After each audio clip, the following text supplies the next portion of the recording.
Bottles Powerhouse. Oh yeah.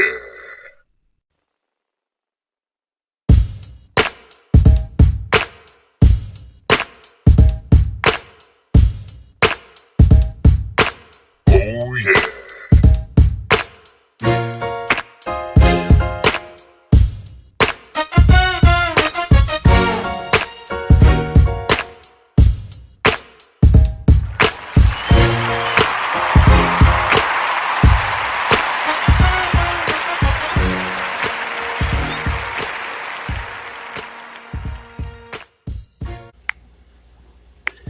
Hey everybody, welcome to today's podcast. This is Pot of the Ghost Rider, and I am podcasting from the break room of this place for the last time.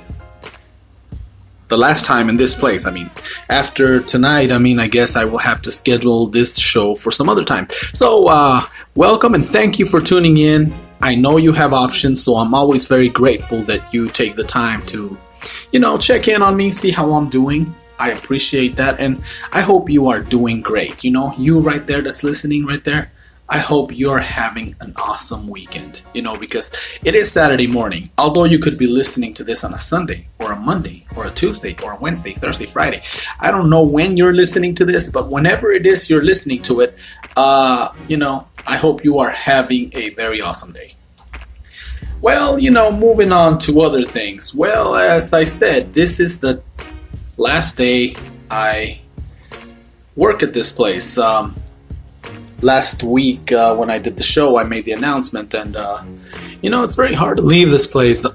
Yeah, I'm getting a little bit choked up about it. I like this place. I like the people I work for, and I don't know. We'll see what the future brings, right? As for now, I am closing the chapter on this place, so taking my last lunch break here, sitting down, taking the time to talk to my favorite people, you. Yep, you listening right there. You are my favorite people. It's funny because when I took this job, and I might have mentioned this before, but just for argument's sake, because it is the closing of, the chapter here, I took this job, and I was only going to do it for a few months.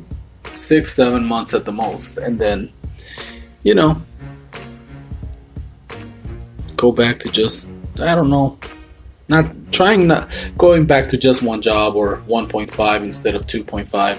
I don't know. The idea was, I don't know what it was. But of course, life has its ups, downs, and sideways turns and all kinds of crazy things that sometimes we have to continue working for a longer time. So that being said, it's been 3 years, and now today, I'm looking around this place, looking at the paperwork that I do, just walking back and forth, going outside, just soaking in as much as I can, because I am going to miss this place. I'm not gonna lie, I'm going to miss this place. But all good things must come to an end, or so I've heard. Well, and that's that as far as I'm going. One thing that I came across the interwebs that is coming to a close, coming to an end, is Marvel's this is on Netflix, Marvel's Luke Cage. I don't know if you were watching that show, but there's 2 seasons. Go and watch them, but for some reason Netflix will pull the plug on them. I don't know if it came from the Netflix side or the Disney side. Things aren't clear yet.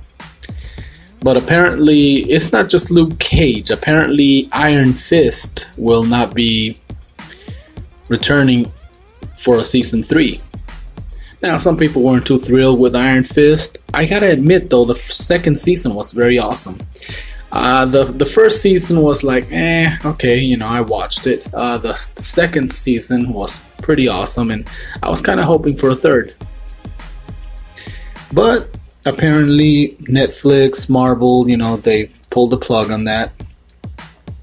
And I can't help but wonder. I mean, we all know that Disney is trying to launch their own streaming service. So eventually, I mean, if you want to get Disney content, I mean, you're going to have that streaming service, right? So I wonder if this is just one of those tactical moves that corporations do, cancel this show, cancel that show, They cancel Luke Cage, they canceled Iron Fist, and just, let them marinate there for a while and probably reboot them and bring them back in their own streaming service. I mean, that's probably what's happening right there. I'm not saying that's what's happening. I have no inside information.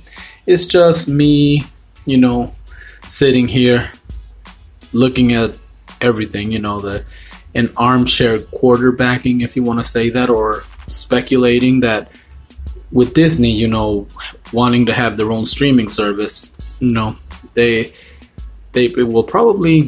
would be an intelligent move, right? You cancel a show now, cancel that other show, and bring them back in your streaming services. Well, that's probably what's gonna happen there. So it's kind of funny that I am here working my last day, putting this chapter to the close, and as I am cruising through the information superhighway, or the internet, the interwebs, whatever you call it, I come across this information that Netflix/Marvel pulled the plug on Luke Cage and Iron Fist. Well, a little bit disappointing, Luke Cage, I mean, that was a very good show. I mean, the music, the story, it was some damn good storytelling. That's all I can say. So, yeah, I'm still trying to shake off the cough. But, I mean, it's just, like I said, I see it as a business move that Marvel is doing. So, well, I guess we'll just have to wait and see if Disney will continue with it once they have their streaming service up and running. But I mean, as I was saying, it's a very good story. I mean, the story obviously takes place in Harlem, and Luke Cage, your black superhero, bulletproof, your black Superman, if we want to say that, It's one of the things, obviously I like to see a variety of heroes, different ethnic backgrounds. I mean, because, well, I believe, we should all have the opportunity to shine. I was joking around with my sister one time because we were discussing about movies. I think she was watching Ant-Man or something, and we were just going back and forth, and Marvel movies, DC movies, and we came across something, because we were talking about how Iron Fist should have been played by an Oriental guy. Obviously, that would have been good, because I mean, come on, we're just saying, it would have been good if they would have done that.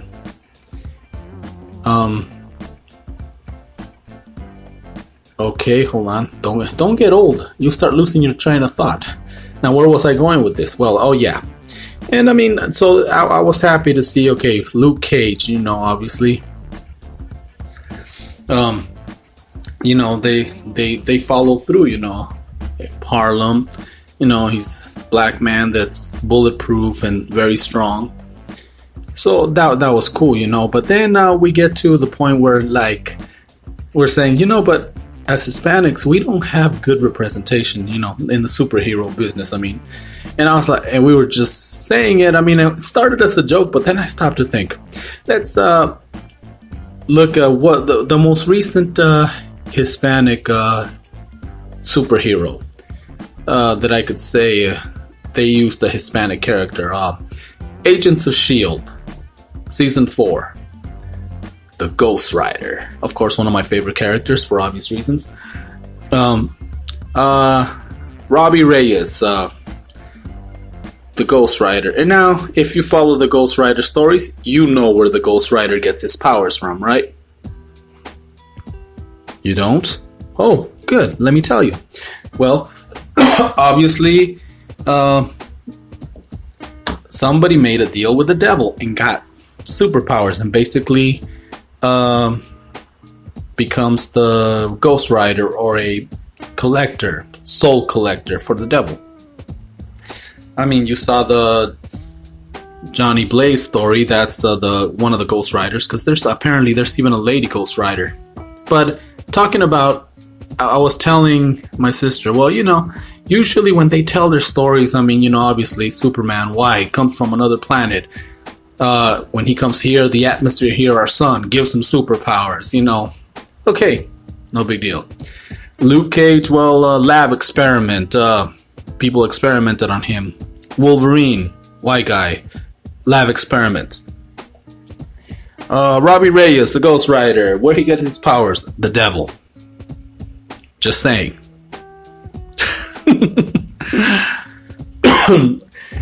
Sometimes I feel like, okay, well, it's bad enough. We are being demonized by whatever's in the Oval Office, and then even the freaking comic books, Oh, Robbie Reyes, Hispanic guy, deal with the devil, Ghost Rider. Okay, then we jump over to the DC side. The movie Suicide Squad, Diablo. Well, Diablo, what does that mean? Devil? So, once again, another Hispanic superhero. Where does he get his powers?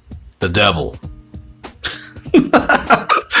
I just found that funny as hell, It's like, okay, Superman, white, from Krypton, different planet, comes to Earth, gets his powers because the sun, whatever, the atmosphere, the water in Kansas made him super strong. I don't know.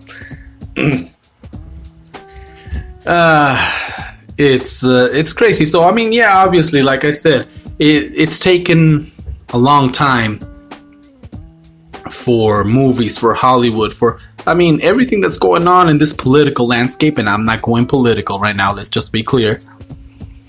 It's everything. It's just represents how we've been living our lives. How we choose, how the storytellers choose to present to you certain characters. Batman, obviously, rich white orphan who grows up to avenge the death of his parents. So yeah.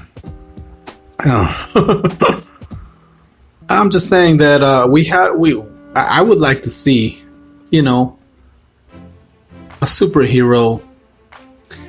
I guess if we were really to say a Hispanic superhero or a Hispanic hero that was from like a prominent family, we could say Zorro, right? Diego de la Vega, ranch owner, whatever, or son of a ranch owner in California.